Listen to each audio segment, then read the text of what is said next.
Welcome back to News and Blues. I'm Rob, and I want to tell you a little bit about what's behind the Boston bombing because this is the anniversary. Actually, I'm a little late with this, but they've been doing all these anniversary celebrations, or ceremonies, I should say. And you'll notice this is something new that they don't want you to forget. They don't want you to forget how you can be blown up very easily, and by them, the very people who are organizing all these ceremonies and making sure you don't forget it are the same folks who set up the bombing.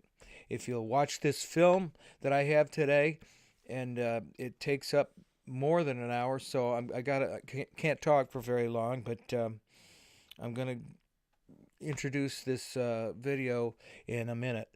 But I just want to say, keep watching those chemtrails. They ruined a beautiful day today, April 25th. They were up there, blue sky day. It started out, and the planes just started going over, spraying.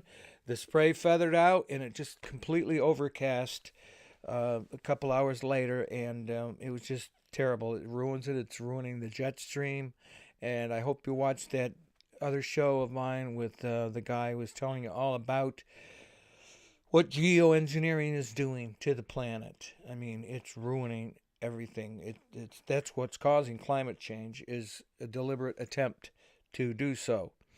But Boston Strong, yeah, isn't it great? Boston Strong. Look up crisis actors. Look up, well, as you watch this, write down some notes and look up whatever you can. There's plenty of information on it now until they clamp down on the internet, which they're trying to do. And you might have seen that on the mainstream news just recently. Some new plans for the internet to make it more expensive or whatever, just to make it harder to get stuff out there on it. But listen, I got to get this film going because it's long, and I want you to see as much of it as possible. Pay attention to this. It's about the Boston Marathon, but it's also about the reasons why this was staged and set up, and why they do these things, and what they gain from it.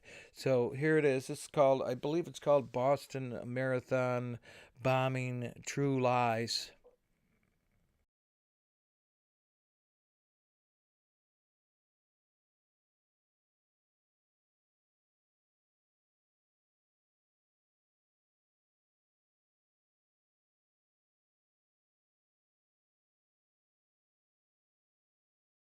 Mr. President, I do want to get right to the news of this week. Sure. For so many Americans, the terrorism in Boston. Yeah. Many people have wondered if it took you right back to 9/11 when you heard it. Well, at first, I was deeply concerned that there might have been a organized plot. I don't know all the facts. I don't think we all know all the facts, but I was deeply concerned that this could have been another highly organized attack on the country. And it still may be. Again, I don't know the facts, but I do know that it's really hard to protect the homeland. I mean, those who want to do harm only have to be right one time, and we have to be right 100% of the time.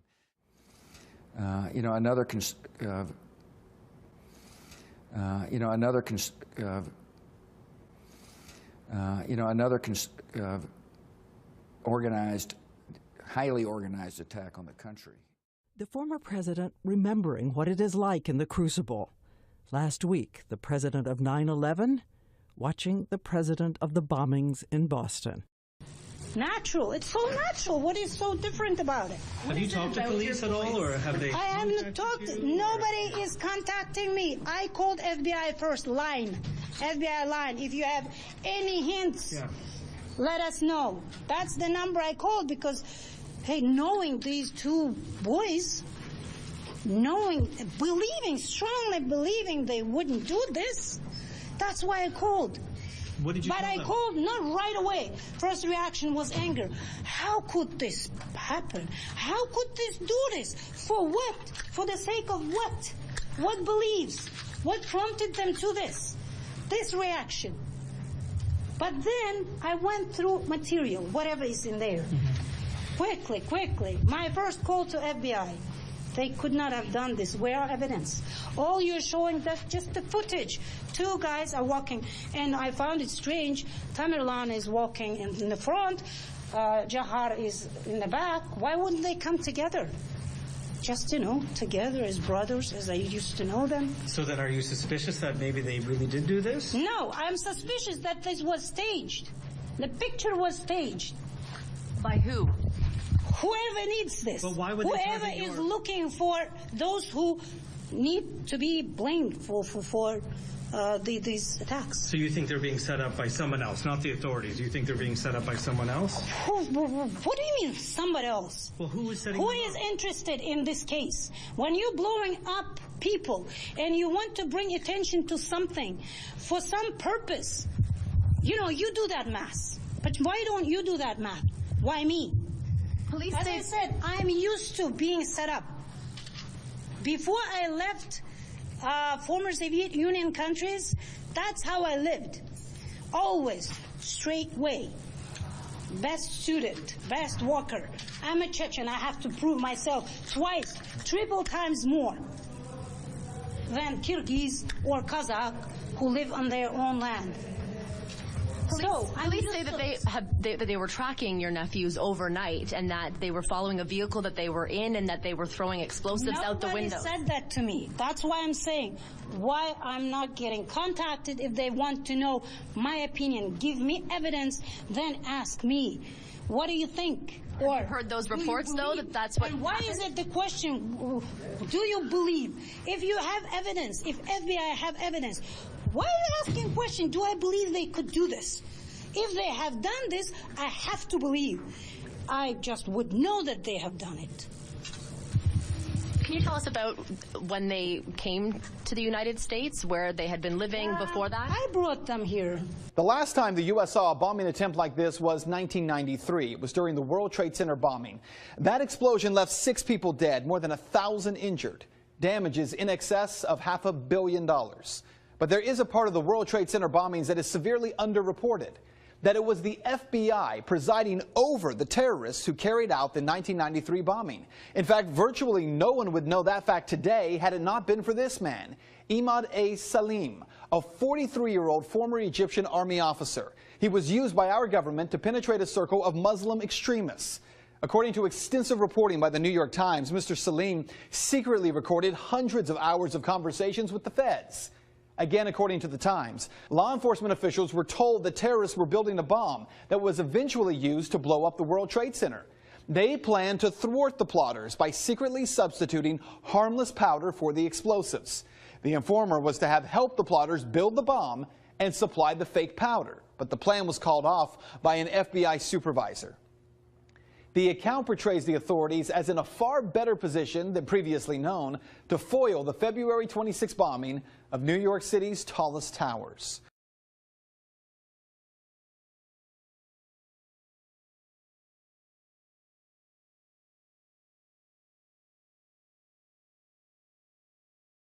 The CIA has done in this country, what they've done to us is unbelievable.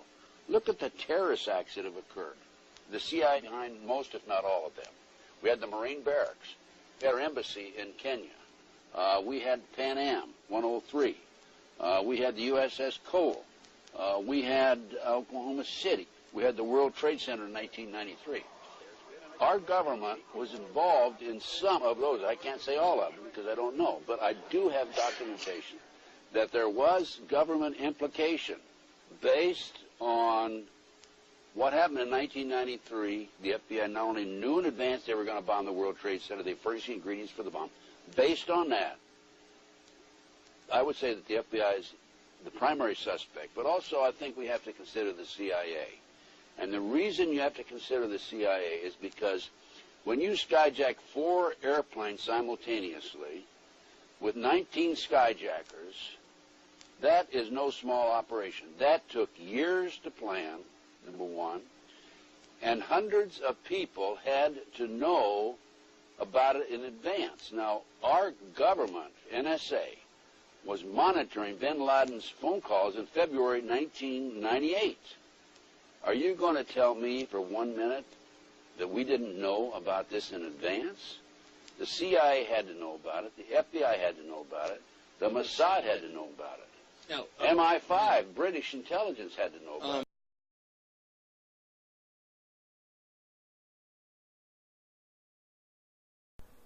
There was a bombing at the Boston Marathon. I track a lot of these things around the world through the last few years.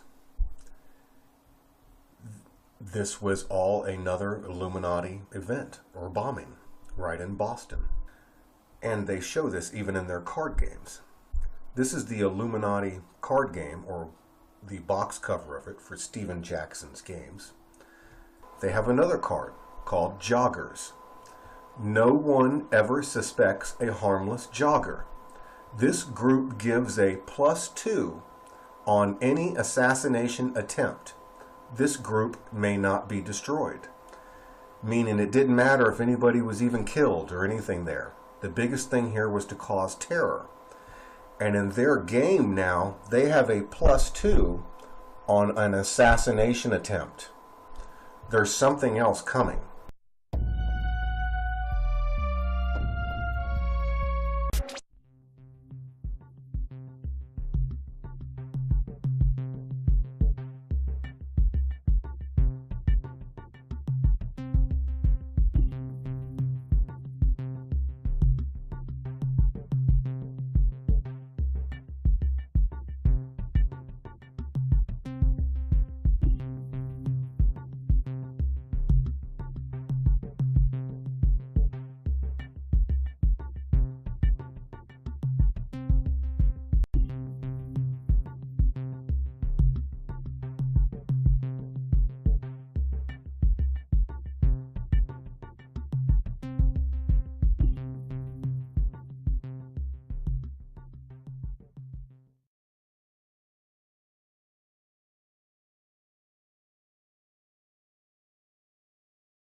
Holy crap, this is awesome!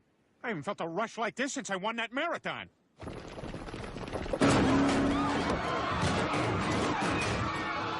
I'm Bob Costas, here with Boston Marathon winner Peter Griffin.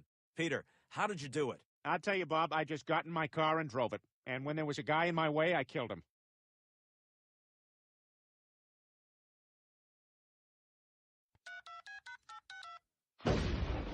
Damn phone's busted. Maybe I dialed wrong.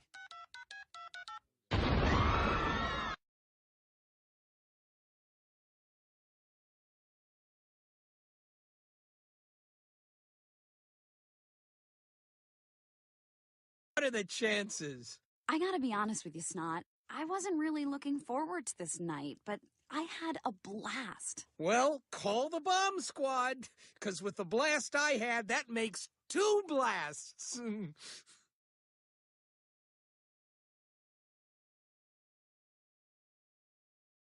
Yeah, right. Okay. How good are we at that?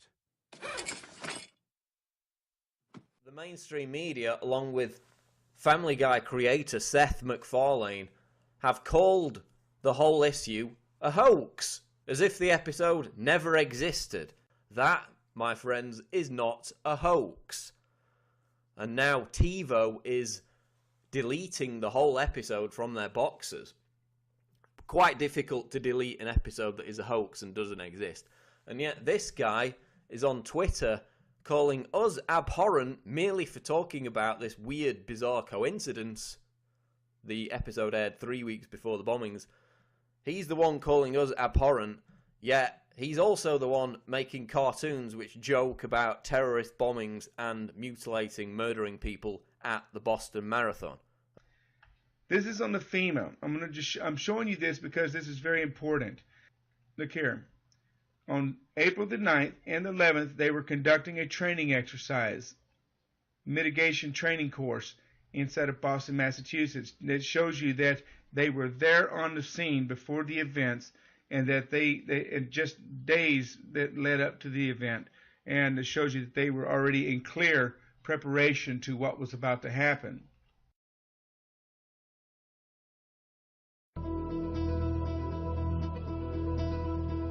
Some people appear to have known the imminent future on that fateful day. FEMA had arrived in New York on Monday night, ready for a bioterror drill. Spokesman Tom Kenny to Dan Rather. To be honest with you, we arrived on late Monday night and went into action on Tuesday morning. And not until today did we get a full opportunity to work the entire site other than the spot at Church and Day to which we were deployed. And Rudy Giuliani, mayor of New York, tells ABC's Peter Jennings that he was aware the towers would be coming down. What is going on now is a massive rescue effort. Do you believe it's hundreds or thousands?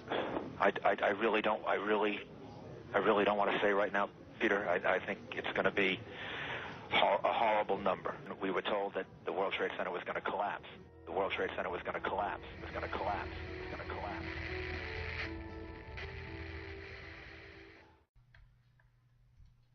Troops from the Massachusetts National Guards were already at the site as part of a marathon security and crowd management plans, were assisting the police as well.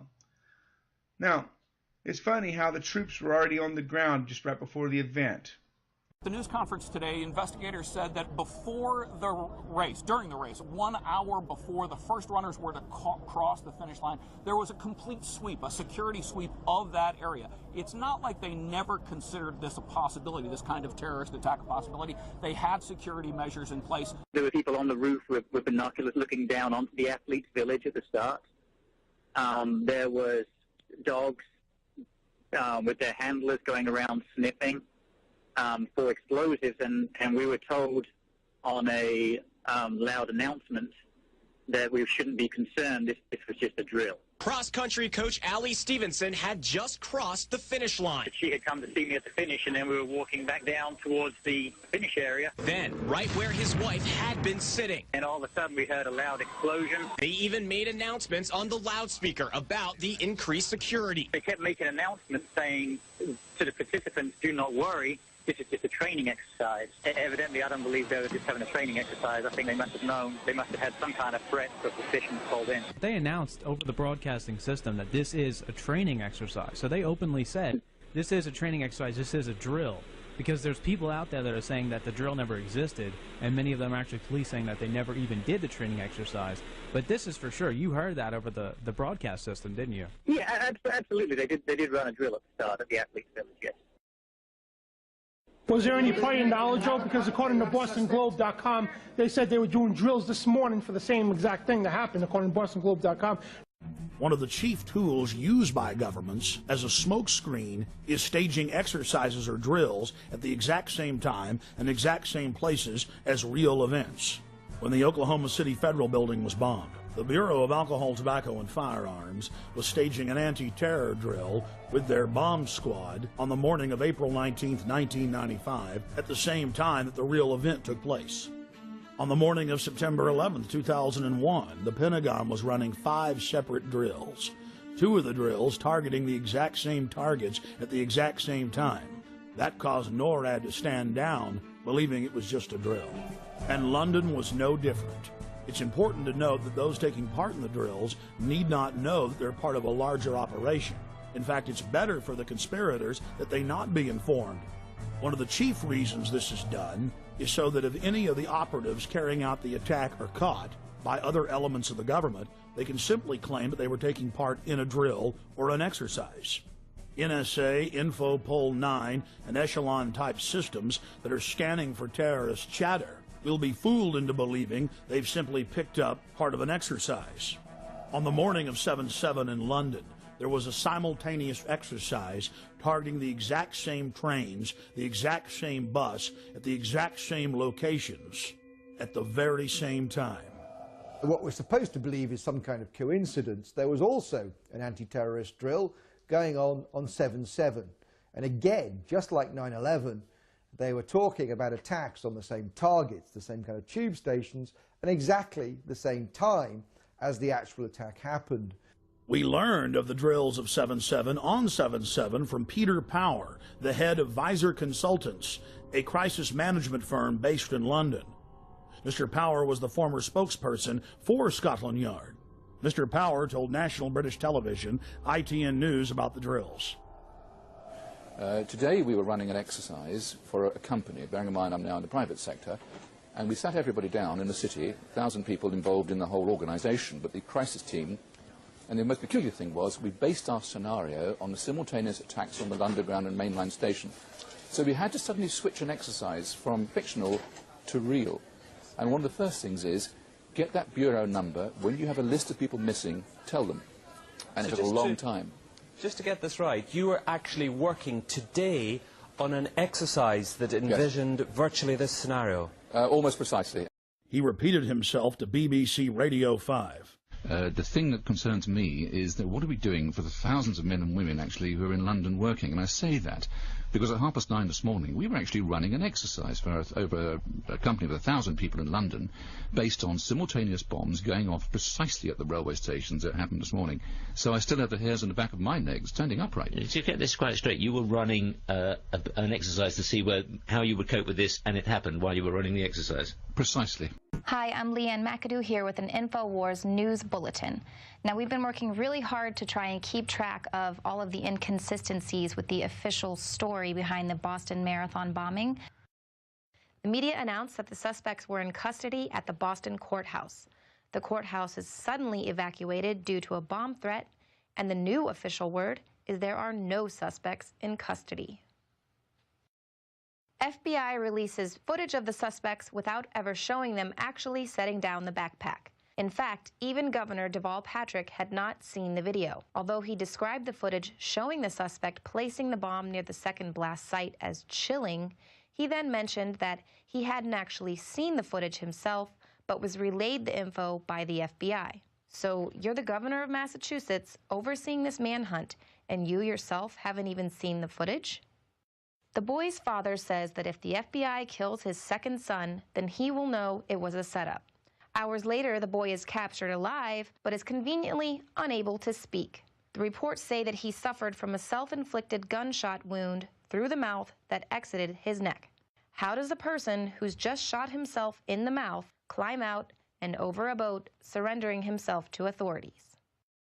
As Alex Jones reported, the Saudi national suspect, named first as a person of interest, was almost immediately cleared of suspicion after both John Kerry and Obama met with Saudi Foreign Minister Saud just after the Boston Marathon bombing. We were then told Abdul Rahman Ali Al-Arbi is being deported for reasons of national security. The Blaze released more information showing that the FBI was deporting him under Section 212(3)(b, and that he was linked somehow to the Boston bombings. But after the president's meeting with the foreign minister, the file was changed. We now know the Al-Arbi clan has major ties to al-Qaeda, and although the 20-year-old was already on a terrorist watch list, he was still given a student visa. This is all strangely similar to the flights by the bin Laden family, who were also Saudi nationals, right after 9/11. Why did the FBI ask for the public's help in finding these guys? It's already widely reported that the FBI had been alerted to Tamerlan Tsarnaev at least as early as 2011. Homeland Security said they reviewed the man's associations with suspected extremists, his travel and education history, and concluded that there wasn't incriminating information to prove he had extremist leanings. Is this just another case of the FBI allowing a terror attack to take place in order to take advantage of a crisis?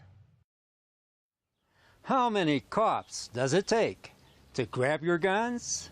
If Boston is an omen of things to come, there will be dozens of them of every shape, size, and brand at your door, and demanding, as we've seen in Boston, your papers, please.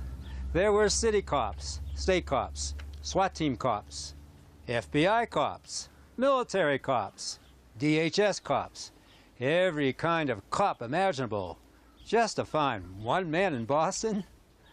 Boston was transformed into a ghost town, when an unprecedented lockdown held the entire populace prisoner in a veritable police state. And Feinstein and friends, just itching for your guns, must have been licking their chops when hearing that only cops were to be admitted, even invited, into Boston homes. The stay indoor request continues for the time being. That is unchanged. It is important that folks remain indoors and not open the door, keep the doors locked and not open the door unless there is a uniformed, identified law enforcement officer on the other side of it requesting to come inside. Yes, 5 million Americans were actually ordered to stay indoors, while hordes of police armed to the teeth, complete with Black Hawk helicopters overhead, tanks on the ground. I'm not going to stop filming. Close your window, go back inside your house, answer the door. And bomb-sniffing dogs engaged in door-to-door searches. We knocked on doors to ensure that everyone was safe in their homes and that they saw the police on their streets. We did limited searches of those homes to render them safe. Render them safe? You mean render them occupied.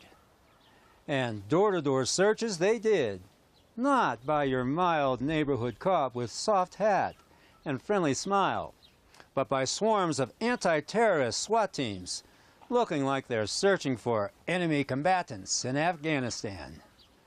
Now, for those familiar with police protocol, this kind of lockdown is reserved only for biochemical threats and similar high-risk disasters, not for chasing down a 19-year-old teenager running for his life. But Homeland Security wasn't going to let a crisis go to waste. For what was already on the drawing boards by Chertoff and his sidekicks, this was a dress rehearsal for a nationwide martial law occupation. For why was this lockdown even needed when the first day posed the real threat? Conditioning the masses 24/7, the airwaves showed crowds of Bostoners, many of them college-age kids, half naked and half drunk, actually cheering for martial law.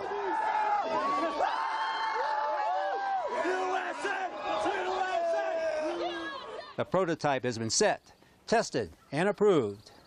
And judging by the sheep on the streets of Boston, there will be no meaningful resistance to martial law and total subjugation by the countless law enforcement agencies, starting from the Fed top, across the country, coming for your guns and your freedoms. Now, you can quote the Second Amendment to them as much as you want, but they'll laugh in your face with a gun pointed at your head when they begin with, "Your papers, please." Massachusetts Governor Deval Patrick does what no governor in modern U.S. history has ever done. He orders nearly 1 million people to stay home. The greater Boston area shut down. Heavily armed officers in Watertown search for the suspect, house to house. Residents trapped in their homes but anxious to talk and communicate by phone, text, and the internet. All day long, we just kept looking at each other, my husband and I, saying, is this really happening? And we're watching the TV, and it just felt like we were inside this strange nightmare. Those inside their homes weren't allowed to leave, and those outside weren't allowed in. It's super scary. Like, of all the places in Boston, I never thought that they would be right here. The dramatic scene played out in front of our cameras. Parents grabbing their children and running after spending the night hunkering in their houses and then finding themselves face to face with the muzzle of a SWAT officer's rifle. It's a little stressful. It was a little stressful seeing these guys pointing big guns and you're holding your daughter in your arms, but they're doing the right thing. You know, they're trying to secure the neighborhood. Each time the SWAT team would rescue a family at the point of a gun, they would rush into the home in an armored line, guns at the ready in case the suspect was hiding inside. And each time they cleared out a resident, they did it with a force that reflected the uncertainty of not knowing who was a friend and who was a foe. When he banged on the door, I looked up, I was shocked, and there was a gun, or 2 guns or whatever, pointing down at me, and the guys, and they said, get out, get out. I said, okay, and I wanted to know, you know, do I get my shoes? Just get out, okay, all right. The pattern was dramatically repeated time and again. house after house. But finally, it became apparent all the families were out of their homes and the suspect was not inside. It was terrifying. Chaos in the streets sent people running for cover to their homes. Oh, make it wide! A normally quiet Watertown neighborhood. It's nice. I don't lock my doors. Rocked by explosive violence. There's probably 35 cops on foot, like, running towards us. Heavily armored state police, their rifles locked in place, searching house after house, looking for the second suspect in Monday's marathon bombing. I mean, I hope the guy's not, like, in my house, but, I mean, I hope they catch him. Hours of searching and still no sign of their suspect. Law enforcement teams feared the suspect may have littered explosives along the roadways. Those inside their homes weren't allowed to leave, and those outside weren't allowed in.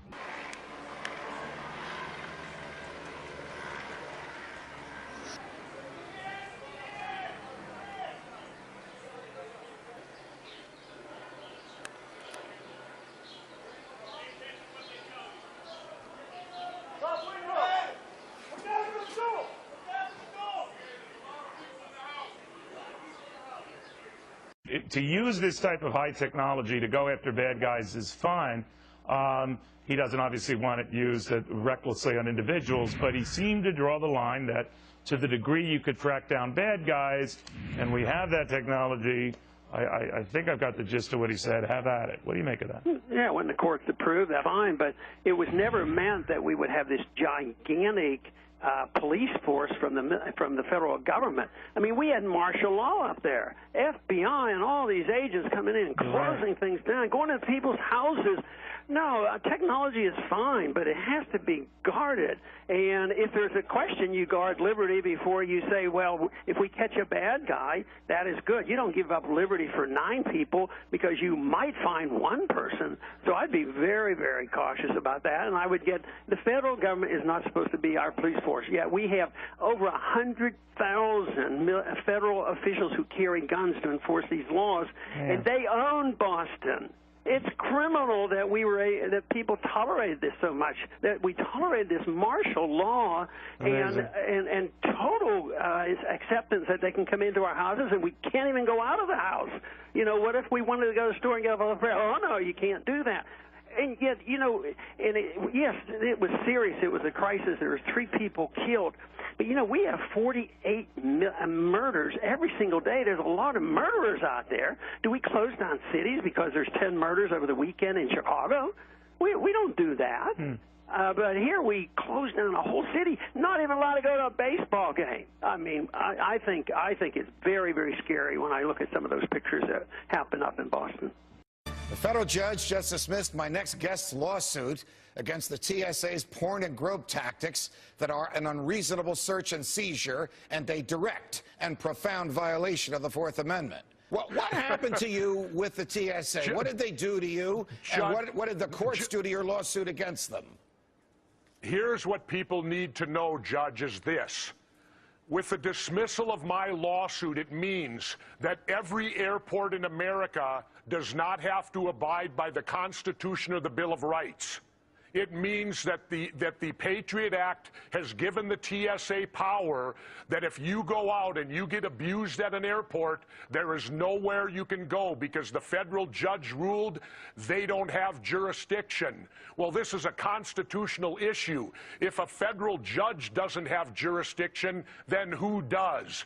Well, first of all, hopefully we can wake up America. Let me repeat and tell the United States of America citizens, when you go to an airport, anywhere in this country, you are not protected by the Constitution or the Bill of Rights. Okay, so what other thing can I do to bring attention to the fact that this country better damn wake up to what's going on? And it's not going to, Judge, it's not going to end there. They're going into the bus stations. Even Tennessee has okayed what they call TSA Viper teams on the highways.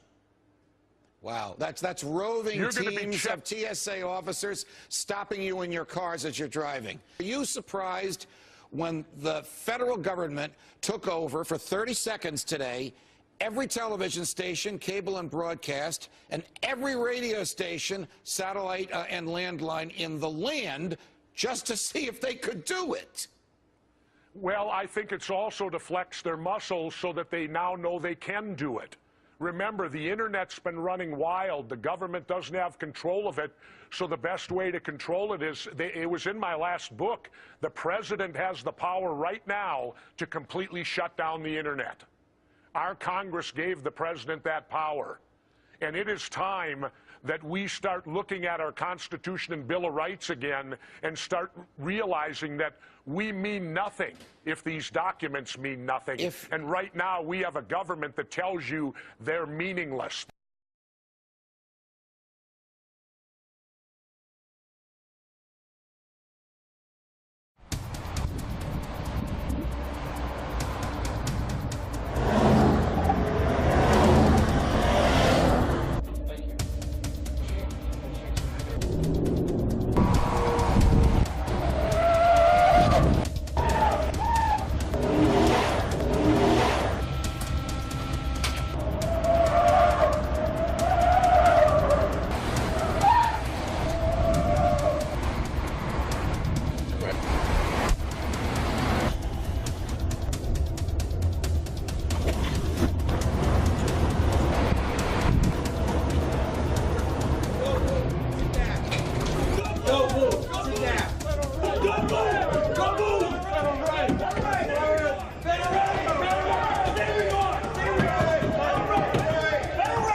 Surrounded by federal agents, a loaded gun pointed at his head.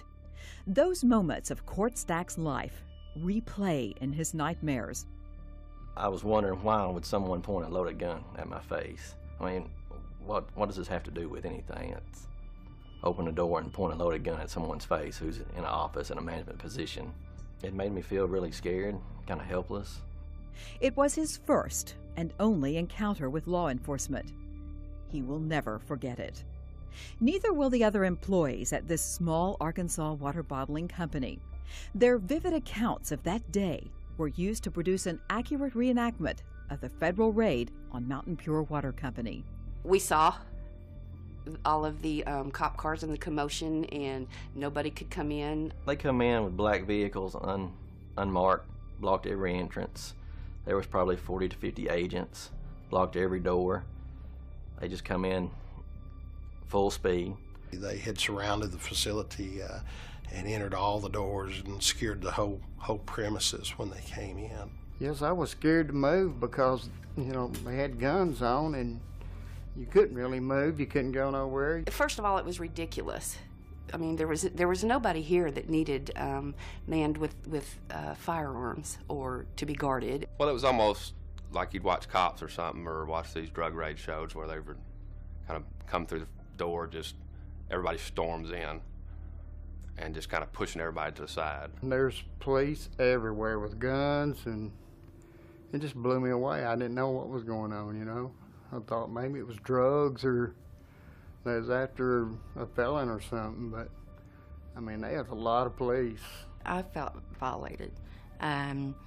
I felt the company was violated. Everyone here, we were all in shock. And they came through the door and they pushed us over to the wall and went down through the hallway. They were very serious. They were very well intending to take control of the facility and to intimidate us in the sense of complying with them. We were saying, oh my gosh, what's going on? And but as far as being able to really say something to each other, we couldn't. We had them all on top of us, no matter what. You know, I mean, they were everywhere. They were everywhere. At first, everybody thought it was some type of drug raid or something because there were so many people, or so many cops. But this was no drug raid. No violent criminals hiding inside the walls of this facility. In fact, Employees here were shocked when they discovered the real reason behind the terrifying paramilitary Gestapo-style raid. This raid was about securing paperwork concerning financial transactions of the company's owner, John Stacks. Paperwork they would have gladly shared at the request of a single agent. No need for an aggressive raid by 40 to 50 armed agents. Well, in my opinion, the raid itself was totally unnecessary. The government has subpoena power with the grand jury. They could have subpoenaed anything they wanted to, and I've known John Stacks for a long time. John would have given them whatever they subpoenaed. There was simply no need to bring 40 or 50 officers out here and storm this place like they did. John Stacks, the company's owner, was not at the plant when the raid started. He and his other son, Ryan, an attorney, were shocked to discover upon arrival that Stacks could not even enter his own facility, nor provide his employees with a company attorney. He says one agent even threatened to arrest him for obstruction of justice. They told us to sit down. They told us to shut up. They told us that they would deal with us in their own time, and told us again we needed to leave or they would arrest us for obstruction of justice. And, I told them this was my place of business. I was the owner, and I thought I had a right to know what was going on. My father had asked to go in, and they said no, he could not. And I'd asked to go in, they said no. And I said, well, as an attorney and representing Mountain Pure, I would like to be present in what searches or things you're conducting. And they said no. And we found out they were conducting interviews, and I said, well, I'd like to sit in on those. We were also told no. And what I'm going to say is a direct quote. We're the federal government. We can do what we want, when we want, and there's nothing you can do about it. I was blessed to have a father that fought against Nazis in World War II. It's my generation's turn to fight. The problem is, it's on this country we got to fight. I'm not a militant. They've thrown the Constitution away. We did not have lawyers. I requested that a lawyer the corporate attorney be contacted. That was thrown out the window. My wife saw this on TV. I could tell by my ringtone she was calling. I could hear my phone ring. I'm not allowed to answer it. Am I arrested? Am I detained? No one would tell us anything. Don't worry about it, just sit down. They threw our liberties out the window. They treated us like third-class citizens. If people are not outraged, they need to be. This used to be America. Now it's not. The language they used, the profanity they used over and over again, screaming and hollering at me, calling me and referring to me as Old Man Stacks. And then one of the law officers there told me kept telling me, well, why don't you just touch me, Old Man Stacks? I'll show you what a federal officer can do to you. And did everything he could to provoke me, and literally hovering over me and literally spitting in my face as he was hollering and screaming at me. Meanwhile, inside the building, agents shut down plant operations. The assembly line came to a screeching halt. All employees were herded to one room, their cell phones confiscated, as well as pocket knives or other items that could be perceived as weapons. They disconnected all the phones, they disconnected the internet, and we was just left waiting. It was embarrassing to see them just bust the door with no one knowing what was going on. And then they act like the employees were just a bunch of drug dealers. Again, I would have never fathomed that something to this extent could take place, in the United States. And it was one of the wildest things, the craziest things that I've ever been a part of. We were being treated similarly to what you would with some type of terrorist, essentially. They pretty much told us under these circumstances we really didn't have any rights at the time, and it was. I don't really know that I can put words to the feeling to what I was feeling, other than just disbelief. What agents did next further compounded that disbelief. They seized computers, laptops, employees' personal items, flash drives, and financial records. 82 boxes of materials. 8 months has passed since the raid. Mountain Pure Company officials say 85% of the seized items have not been returned. Employees who spent most of the day and evening with agents also made another discovery about the raid and the agents involved. I tried to visit with a few of the agents and overheard a few of the agents talking, and came to my attention that a majority of the approximately 50 agents had came from out of town, East Coast, West Coast, all over the U.S. News agencies flooded to the small company, and as news accounts of this big raid hit the airwaves, Stax was flooded with phone calls from business owners around the country. They shared horror stories about their own businesses subjected to armed, aggressive, intimidating raids by the Justice Department and the Criminal Investigation Division of the Internal Revenue Service. Stories that sounded eerily familiar. Duncan Outdoors was one of those businesses. You know, I just kept saying, what have we done? Or are we being arrested? And I did ask, I said, do we need to call an attorney? And the one guy looked at me and said, you can call an attorney, but it won't do any good. We're the IRS. We can do anything we want. So the tactics are definitely Gestapo-type tactics that should not be happening in the United States of America. It's similar to what you might see in a SWAT raid on a drug house. And that's what a lot of people thought when they saw this. The CEO of Gibson Guitar can certainly relate. His business was raided twice. The raid tactics sounding awfully familiar. You know, it was very much like a drug raid or, you know, terrorist raid, actually. The agents or officers, whatever they were not friendly. They were armed, they were hostile, they were intimidating. To have it done twice and not having been charged with anything is really bizarre. You know, we incurred losses, we incurred military-style action, we had seizures, our workplace was closed, and we had threats that they would close us, period, and yet we hadn't been charged with a single thing.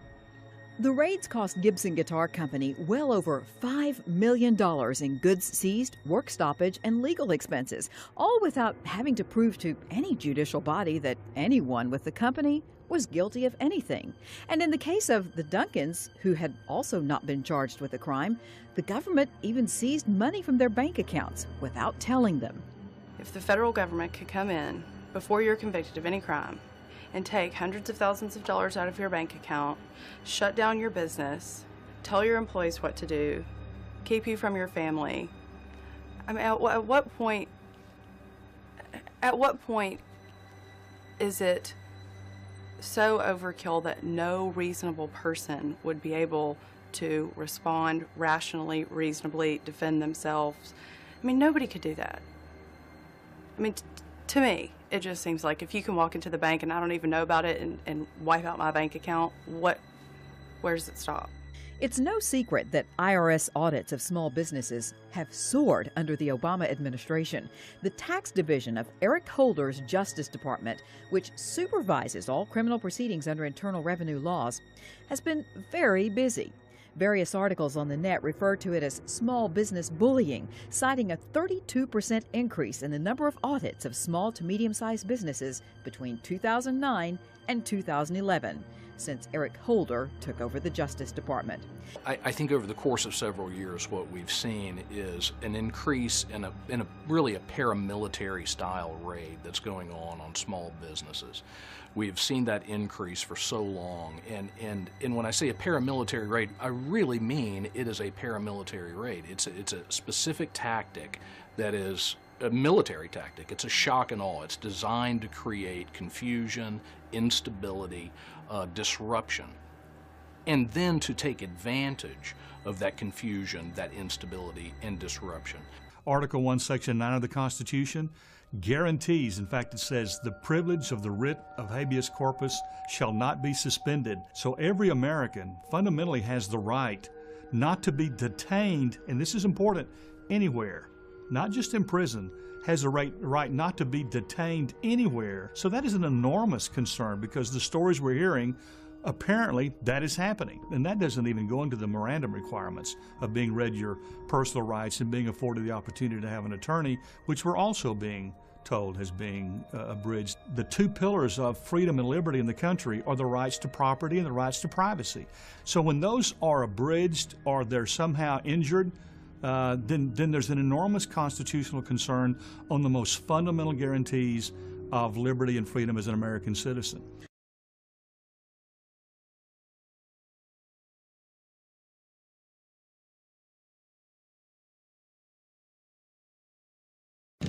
This is Dan Badani reporting from Watertown, and I'm in the town here, and every business is closed. We're going to take a ride to Watertown to see basically if there's any military posts, checkpoints, and so on, and hopefully we can get through without getting arrested here. But I'm looking around, every store is closed, the banks are closed, the business, the buildings are all closed, and there's a good look here. And we're going to drive around also. It's like a ghost town here in the middle of a business day. The KFC's closed, the gas station's closed. We're at a McDonald's and it's a total lockdown. So you have police all over McDonald's. I guess in the parking lot here. Are they closed? We are closed. Oh, okay, thank you, sir. Okay. I understand. I know you can't get on this road. How do I get you can get down this road. Okay. This is just a secure point for the police. Oh, okay. You can go straight. However, Watertown Square is pretty limited. Going straight, you'll see the next roadblock anyway. This is Dan Badandi reporting. We're on Cambridge Street where they detonate controlled explosives, and they're not giving the media no information at all right now, and just people gathering around, we're asking questions, what happened, and we just talked to a woman who is barred from a house that lives on the street. She's been barred since 7 o'clock this morning with no information given. What kind of announcements did they make to you? This morning, they told us to put our clothes on and get out because they're evacuated from the street. Absolutely. And they give you any information at all as when you can return to your home? Nope. None. Does it make you suspicious that you have feds crawling all over the place? Yes. It made me very nervous this morning seeing FBI blocking off our street and then going down the street and parking in front of people's houses. That made me nervous. Did you get a warning on TV or the radio? On TV, yes. Okay, what was that warning? As far as like staying home, or they basically told us to stay home and not not come out because it was a what do you call it, in shelter lockdown all over Cambridge. Did they disclose to you when they knocked at your door? Did they disclose to you what was happening? No, they didn't. Just an evacuation. So they didn't tell you anything at all why you're being evacuated? No. Did they give you any information at all when you could return to your home? No, they didn't. So you've been stuck out here for about, what, 12 hours now? Yes. With the National Guard, did you ever hear of posse comitatus? No. It's in the Constitution established by Ben Franklin. It prohibits the military to police on American soil to prevent dictatorship. I think under circumstances where there's terrorists blowing up bombs left and right, it might be okay to have the National Guard about. Oh, no, absolutely. That's what they're here for, to do that, but not to police on America. In other words, they're not allowed to arrest people or give any orders. They're allowed to help out disasters, but that's it. And I believe that's what they're doing. Well, I mean, we've seen National Guards giving the police orders and also policing. They even told us we'd be arrested if we cross different lines. Well, yeah, I mean, it's a state of emergency. Okay, and so far, it's been, about 10 hours or so, and did they give you information as to when you can return to your home? Well, I can find information by myself through my iPhone, but they didn't give any information. Anyone cross the line, they'll be taken into custody. Media, civilian, anyone, okay? This is the police state, yeah. You're telling us... I'm telling you to cross the police line, you'll be taken into custody. The New World Order property, yeah. Thanks for serving the Constitution, sir. Yep, right there. You with the media? Yes, media I am. Credentials? Let me see them. Yes, I am. You see media credentials? Free speech systems? It's the #1 alternative media in the world, so... Okay. Well, Dan, we'll work together or work separate. Don't matter to me. Stay behind the line. Oh, could you please just, tell us what's going on now? I mean, did they blow up the bombs yet? Or... Sir, your behavior right now seems to be a little irrational to me. This is a very fluid and dangerous situation. So if you don't stop talking, you're going to be removed. Press or no press. Sir, you seem to be a little irrational right now. I'm not irrational. It's live on camera. Am I irrational? Am I irrational? I'm glad I didn't shave this morning, okay? Listen, your behavior to me appears to be irrational, confrontational, and this is a very dangerous, fluid situation. If you're not understanding me, I'll take it a step further and help you understand. One question though. Who's going to give us information? Well, this is an actual witness who was at the hospital, and I want you to listen to what he has to say real quick. It's quite interesting. Crime scene. A day and a half later, and an FBI guy came over. He said, "Give me your camera." I said, "I've got 2,000 pictures of my family on there. Give me your camera." And I said, "Okay." And he went to it. He went to the pictures I just took of the crime scene, which was outside the hotel, right there, when the bomb went about it. And he went and deleted every one of them. So you can have all the other pictures. I got pictures of 25 ambulances lined up, all ready to go. Guardsmen, policemen, police cruisers all over the place.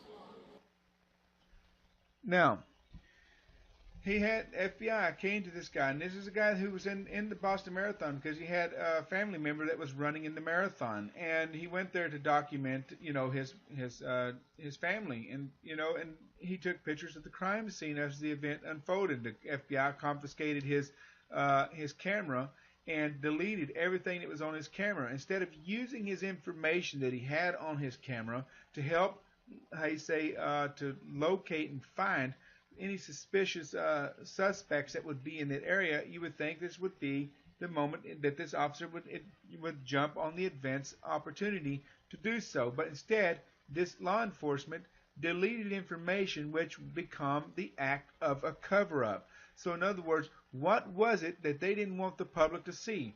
What was it that they're trying to conceal from us? Because this proves without a shot of a doubt there was cover-up. Also, mobile phone surveillances by police targets millions annually.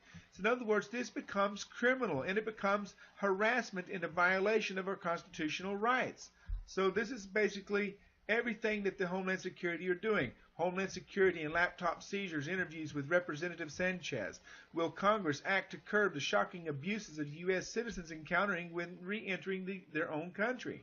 See, they're even admitting it that even American citizens coming from abroad in another foreign land, coming back home, are now deemed as being terrorists, especially when they have cameras and laptops. And of course they're going to have all this because they've taken pictures where they're traveled to. But they're making everyone fear everyone, and when there's no imminent threat, ladies and gentlemen. But the only threat that we have all unfolded and investigated and had discovered is our own government is the only people that are deemed as that imminent threat. Those who have studied history know that nothing invigorates and empowers an authoritarian regime more than a spectacular act of violence, some sudden and senseless loss of life that allows the autocrat to stand on the smoking rubble and identify himself as the hero. It's at moments like this that the public, still in shock from the horror of the tragedy that has just unfolded before them, can be led into the most ruthless despotism that now bears the mantle of security. Acts of terror and violence never benefit the average man or woman. They only ever benefit those in positions of power. That Orthodox priest is a character, isn't he? But, I usually like what he has to say, although sometimes I don't fully agree with everything he's saying. He was generalizing about a particular group of people there at one point, and I had to edit that out. I hope I got it out of there anyways. The Illuminati card game, you can look that up and find out more about that. It came out in the mid-'90s, and it is very freakishly predicted a lot of the things that have happened. There's one card that has the Twin Towers burning, as it showed there. They had the joggers. It said joggers right on it, the one that was in the video that you just saw. It's predicted a lot of these disasters that have occurred, and the political nature of them, the political outcomes of them. So, this is a new trend where they're every year they have a ceremony to commemorate the heroes, and everybody's a hero too. That's another new trend. Just everybody, even if they're just doing their job, they're a hero. But anyways, I hope you got something out of that. I thought this was a great video that showed a lot of different things, a lot of different aspects of false flag events. And I hope you're starting to see how the world really works by this time. And I hope you come back for the next episode. And I'll see you then.